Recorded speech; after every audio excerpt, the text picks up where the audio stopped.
先生弟弟，你好，我叫 Lily，我36歲，我又嚟做粉，同埋我有一個女，佢而家16歲。我之前做咗香港第一個老闆呢，我湊小朋友兩個，一個哥哥，一個妹妹，日日我都送佢返學同埋接佢放學，俾佢食嘢，跟住湊妹妹啦，湊哥哥。仲有佢哋兩個，因為先生弟弟嘢，佢哋翻工，日日都翻工嘅。跟住第二個老闆，我就小姐，嗰、個小姐咧行唔到，坐輪椅，日日都幫佢沖涼，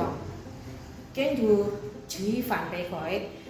佢，送佢做去計啦，唔知去邊，去公園啦，或者去玩啦，都係同埋小姐一齊嘅。日日都乜都我幫佢嘅，因為佢行唔到，送佢翻工啦，接佢放工啦，幫佢沖涼啦，跟住抱佢喺床度瞓覺，然後跟住起身都要抱佢，日日都抱佢幫佢嘅。跟住而家我想都係翻去香港做嘢，我希望先生佢哋